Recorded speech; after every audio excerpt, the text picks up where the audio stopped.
Hello students, मैं government college Bemetara से guest lecturer सृष्टि श्रीवास्तव। इस वीडियो लेक्चर में हम पढ़ेंगे नगरीय आर्थिक आधार की संकल्पना का प्रयोग। पिछले वीडियो में हमने इसकी संकल्पना के बारे में पढ़ा था। ठीक है, अब इस वीडियो में हम क्या पढ़ेंगे कि नगरीय आर्थिक जो आधार की संकल्पना है उसको जब व्यवहारिक रूप में प्रयोग किया जाएगा तो उसके सम्मुख क्या क्या समस्याएं आएंगी। ठीक है, तो इसके अंतर्गत सबसे पहले हम पढ़ेंगे माप की इकाई, दूसरा आधार क्षेत्र का चुनाव किस प्रकार किया जाएगा, और तीसरा उपयुक्त तकनीक का चुनाव। ठीक है, तो सबसे पहले हम देखेंगे माप की इकाइयाँ। ठीक है, कि आर्थिक आधार जो है नगरीय आर्थिक आधार उसको मापने के लिए कौन सी इकाई का प्रयोग किया जाए। तो नगर के आर्थिक आधार के अध्ययन में मूल भाग की माप के लिए कई इकाइयों का प्रयोग किया जाता है।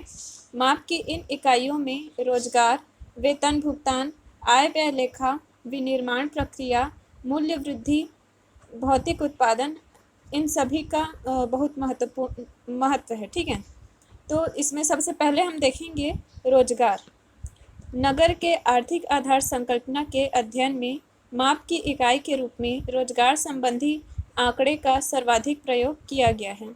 इसकी अधिक लोकप्रियता का कारण संभवतः यही है कि रोजगार संबंधी आंकड़े माप की अन्य इकाइयों की तुलना में अधिक सुगमता से उपलब्ध हो जाते हैं। किंतु रोजगार एक पूर्ण माप नहीं है, क्योंकि भिन्न भिन्न आर्थिक क्रियाओं में आवश्यक रोजगार की मात्रा भिन्न भिन्न होती है और साथ ही बाह्य क्षेत्रों से नगर को प्राप्त करने वाली वास्तविक आय का निर्धारण रोजगार या श्रम शक्ति के आधार पर करना अत्यंत कठिन है। ठीक है, एक ही उद्योग में कितने श्रमिकों द्वारा उत्पादित वस्तुओं का विक्रय नगर के बाहर होता है और कितने का उपभोग स्वयं नगर में किया जाता है, इसका निर्धारण करना अत्यंत कठिन है। दूसरा है वेतन भुगतान। कुछ लेखकों ने मूल या आधारभूत क्रियाओं के निर्धारण हेतु वेतन भुगतान के प्रयोग का सुझाव दिया है। यह कई इकाई भी कुछ अर्थों में रोजगार से यह इकाई जो है कुछ अर्थों में रोजगार से ही संबंधित है। इसका मुख्य दोष यह है कि भिन्न भिन्न व्यवसायों में वेतन भुगतान अलग अलग होते हैं और संदेहास्पद परिणाम प्रदान करते हैं। ठीक है, उदाहरण के लिए 1 लाख वेतन भुगतान करने वाले व्यवसाय का आर्थिक भार वही होता है जो 25,000 वेतन प्रदान करने वाली 4 व्यावसायिक इकाई का। ठीक है, इसी प्रकार 50,000 रुपये प्रदान करने वाले 10 उद्योगों की आर्थिक समानता उतनी ही होगी जितनी 5,000 प्रदान करने वाले 100 उद्योगों का। इतनी ही नहीं, विभिन्न व्यवसायों से संबंधित वेतन भुगतान के आंकड़ों का संग्रहण भी सरल नहीं होता। फिर तीसरा है नगर का आय व्यय लेखा। नगर की आय का जितना भाग नगर के बाहर से प्राप्त होता है वही मूल कार्य कहलाता है और जितना स्वयं नगर से प्राप्त होता है वह गौण सूचक होता है। ठीक है, ओस्कालूसा के अध्ययन में मूल और गौण दोनों प्रभावों के मौद्रिक स्थानांतरों को समाहित किया गया है। इनमें नगर के बाहर पूंजी निवेश द्वारा प्राप्त होने वाली आय को भी सम्मिलित किया गया है, जो इस उद्यम का विशिष्ट और अधिकतम लाभ है। इसमें ओस्कालूसा और शेष विश्व के मध्य भुगतान की माप की गई है, जो स्थानीय धारकों और गैर स्थानीय धारकों के भुगतान के बीच अंतर को स्पष्ट करती है।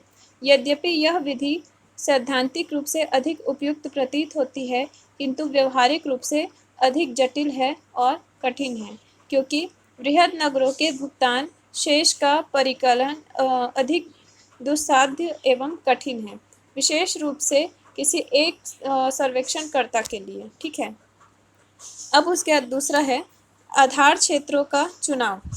नगर के आर्थिक आधार के निर्धारण में आधार क्षेत्र के चुनाव की समस्या भी महत्वपूर्ण है।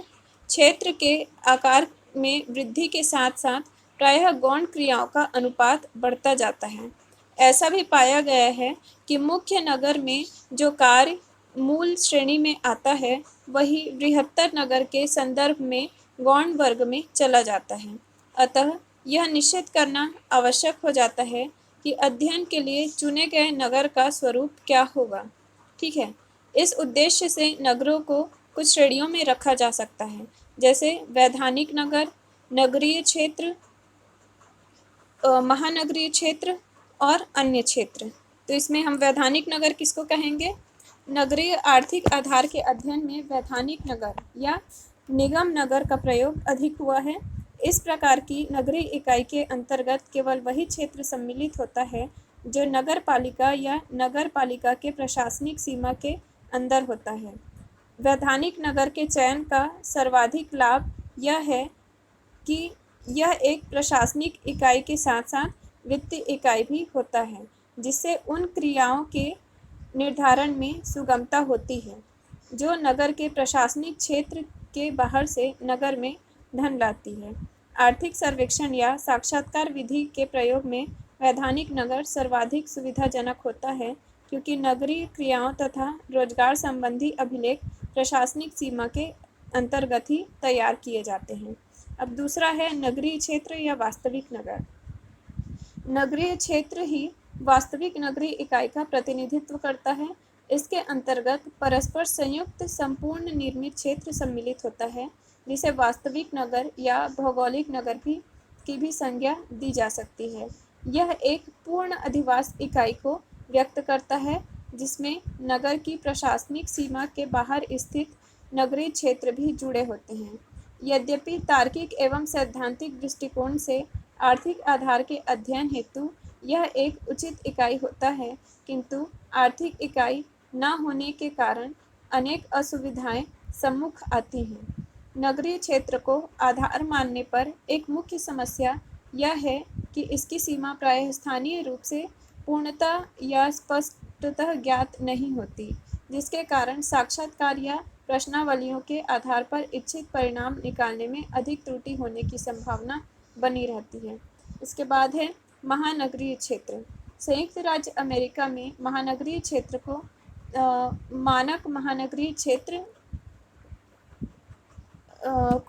मानक महानगरीय सांख्यिकी क्षेत्र के नाम से जाना जाता है।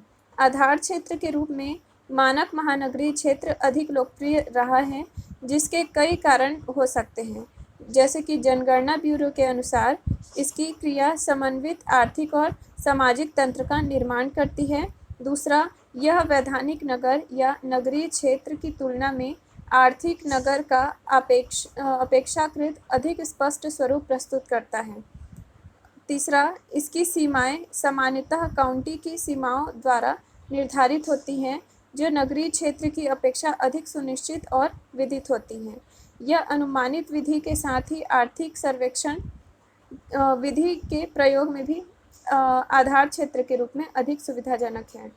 ठीक है, अब हम देखेंगे मूल गौण अनुपात निर्धारण करने के लिए कौन कौन सी तकनीकों का प्रयोग किया जाता है। ठीक है, तो इसके अंतर्गत है प्रादेशिक या राष्ट्रीय औसत उपागम।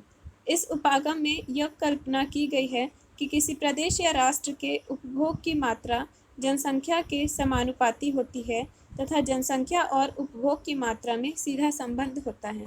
अतः किसी में प्रदेश या देश की जितनी प्रतिशत जनसंख्या का निवास होगा, उस प्रदेश के संपूर्ण उत्पादन के उतने प्रतिशत का उपभोग स्वयं उसी नगर में निवास करने वाली जनसंख्या द्वारा होगा। ठीक है, यही भाग गौण उत्पादन का सांकेतिक माना जाता है। नगर और प्रदेश के उक्त अनुपात से अधिक उत्पादन की आपूर्ति नगरेतर क्षेत्रों में होती है, जो मूल उत्पादन का द्योतक होता है। इस प्रकार किसी नगर की विशिष्ट व्यवसाय में प्रादेशिक या राष्ट्रीय औसत से अधिक संलग्न श्रमिक को मूल तथा शेष को गौण श्रमिक की श्रेणी के अंतर्गत रखा जा सकता है। C.D. हैरिस ने संयुक्त राज्य अमेरिका के सॉल्ट सिटी और होमर ने न्यूयॉर्क में रोजगार के आंकड़ों का प्रयोग करके राष्ट्रीय औसत के आधार पर मूल गौण संकल्पनाओं की मात्राओं का निर्धारण किया। ठीक है, तो हैरिस ने सॉल्ट लेक सिटी के अध्ययन में बताया कि नगर के मूल व्यवसाय वे हैं जो नगर और उसके पृष्ठ प्रदेश दोनों की सेवा करते हैं। उन्होंने नगरेतर प्रभाव के निर्धारण हेतु दो सूचकांकों का प्रयोग किया, जिसमें पहला है नगर की अनुमानित स्थानिक आवश्यकता से अधिक श्रमिक की संख्या और दूसरा है कुल प्रादेशिक रोजगार में सॉल्ट लेक सिटी का प्रतिशत। ठीक है, तो इन्होंने हैरिस ने कि ये मान्यता थी कि व्यावसायिक आवश्यकता जनसंख्या की समानुपाती होती है। उन्होंने अलग अलग व्यवसायों में संलग्न श्रमिकों की संख्या में नगर की अनुमानित स्थानीय मांग के बराबर श्रमिकों की संख्या को घटाकर अतिरिक्त श्रम की गणना की। नगर के सभी व्यवसाय से प्राप्त अतिरिक्त श्रम का योग ही नगर के कुल मूल श्रम को प्रदर्शित करता है। इसके लिए हैरिस ने प्रदेश के कुल रोजगार का 38.2% भाग को सॉल्ट लेक सिटी की स्थानीय आवश्यकता माना था। इस प्रकार सॉल्ट लेक सिटी के सभी व्यक्तियों में संलग्न कुल श्रमिकों की संख्या 54,000 थी, जिनमें से 10,000 श्रमिक मूल श्रम के वर्ग में थे और शेष 44,000 श्रमिक गौण श्रमिक थे। इसके लिए उन्होंने एक सूत्र का दिया है, वो इस प्रकार है। इसमें बेसिक श्रम बराबर वास्तविक रोजगार माइनस नगर के लिए अनुमानित आवश्यक रोजगार।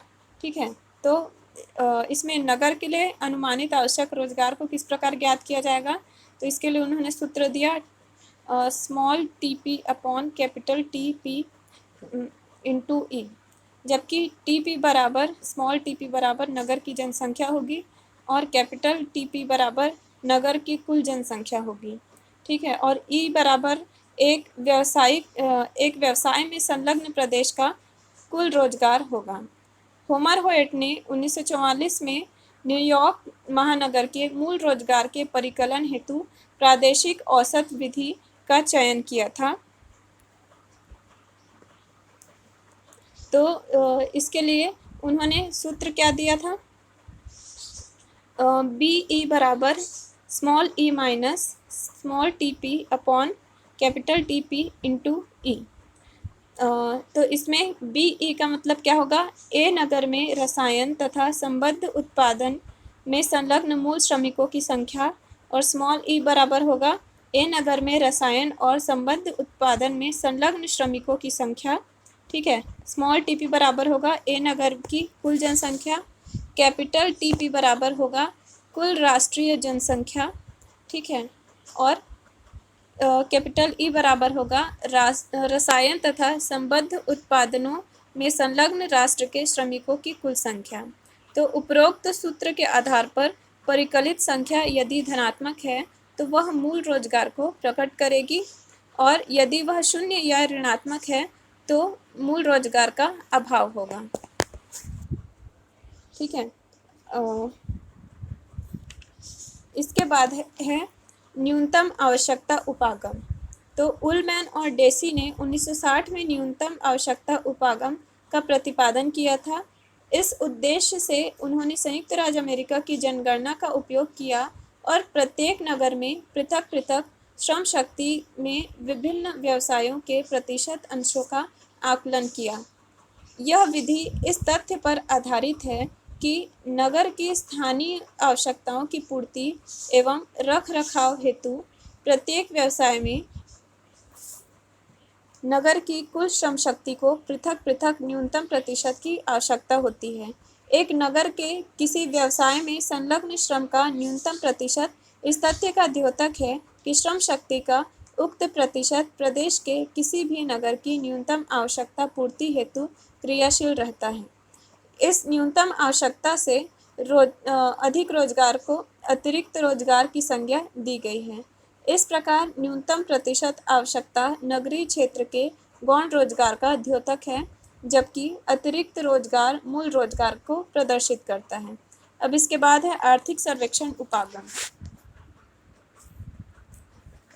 व्यापार तथा वाणिज्य जैसे व्यवसाय में उस अंश के निर्धारण में जिससे नगरीय सीमा के अंदर धन आगमन होता है, स्थानीय आर्थिक सर्वेक्षण सर्वाधिक महत्वपूर्ण एवं उपयोगी उपागम है।